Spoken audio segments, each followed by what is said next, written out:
Unsurprisingly, creating a timeline of events for Lucid Adventure isn't exactly the easiest task.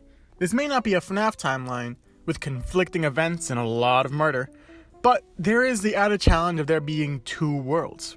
One world that goes 7 times faster than the real world.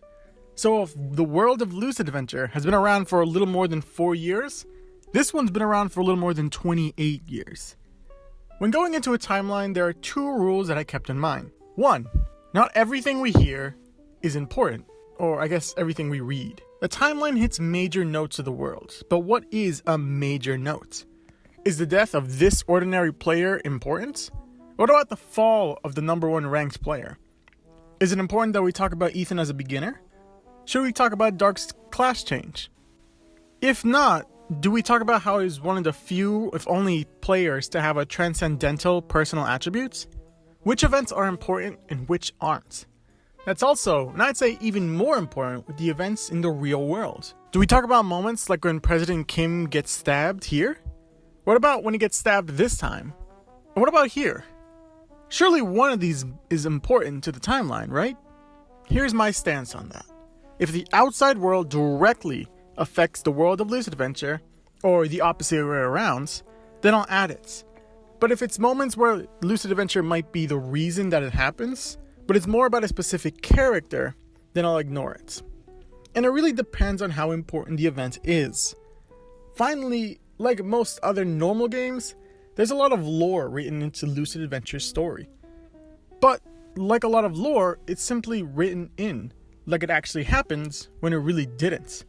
For example, and I'll get to this soon, Poo is a brilliant strategist that got banished. She's an NPC with that backstory written into her.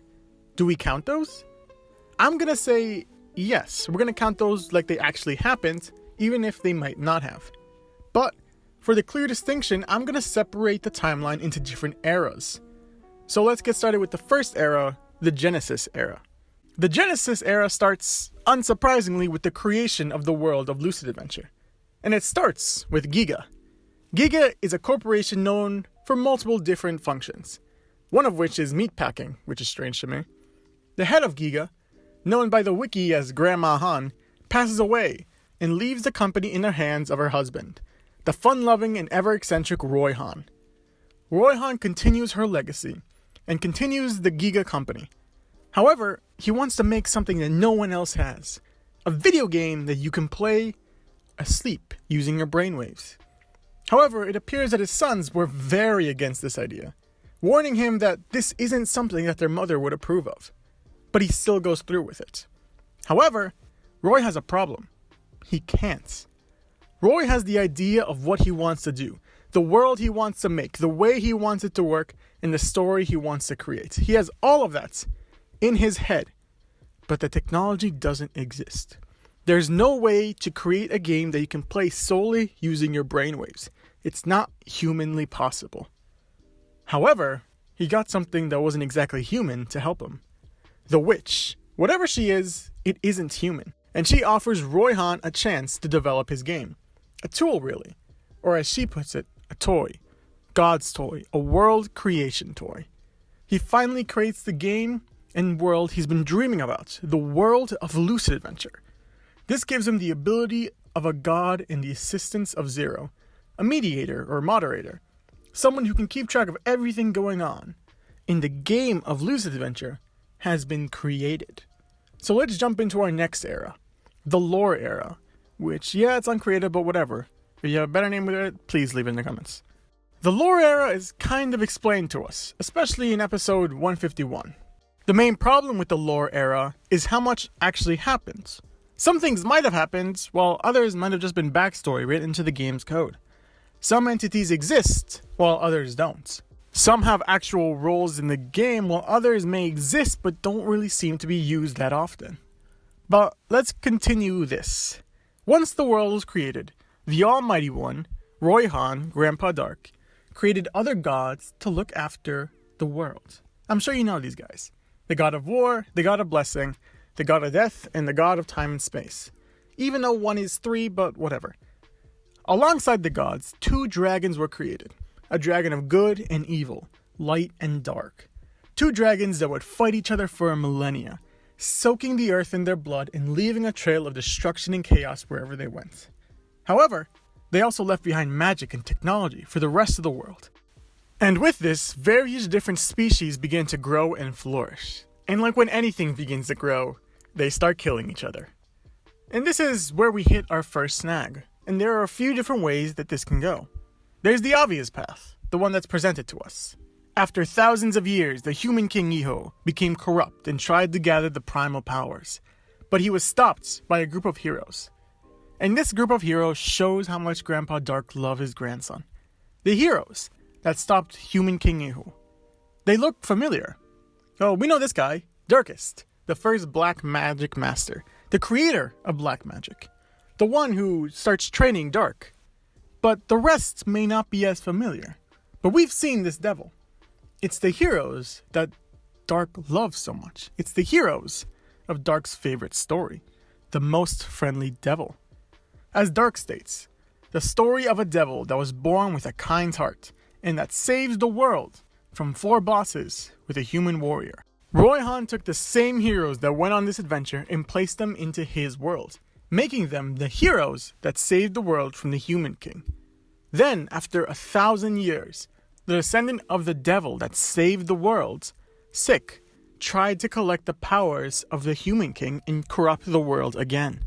This time, not being stopped by the heroes, but by the knights, a powerful group of heroes that were descended from the heroes. How many times have I said heroes? The leader of the group being the descendant of the first hero, the Grand Master Haru, the light sword Will, the lightsaber that Sora uses and then feeds to her ego sword, was hers. You see, the knights didn't survive the fight. They all sacrificed themselves to put a stop to the Devil Master Sick. However, the one that stood for the longest was the Grand Master. She fought and sealed Sick after 100 days of battle. That's why she's the only one that Dark wasn't able to summon during the combat tournament. It could be that sealing her cost more than just her life. It cost her life after death. However, Haru went down as a hero, as the light of hope that never goes down in the human realm. But I mentioned there was a little snag. Where is it? We have yet to talk about the Thorn King. According to Ethan, the Thorn King is a very important part of the history and lore of the game. However, he's really only mentioned once, so you'll be forgiven if you forgot about him. Let me give you the explanation from the webtoon. A child of a concubine, the Thorn King Mu was a violent king who possessed tremendous power and took over the throne of Charon Kingdom. Later, he would become obsessed with his power, until a hero named Beamos sealed the king and his knights in the very dungeon he created. The problem is, when does this happen? There's a 1,000-year gap between heroes and the knights, and there's a tens of thousands of years before the heroes. And the Thorn King seems very important to the lore. So where does that go? I also haven't mentioned Puopu. Before joining up with Team Yopai, she was once part of a different kingdom. A kingdom where she was the greatest strategist. However, she was framed and then sealed in her own dungeon. And there was a rumor that she would lead anyone who removed her curse into becoming a great king. However, which kingdom was she in? Was she in an actual kingdom, or was it just another lore kingdom?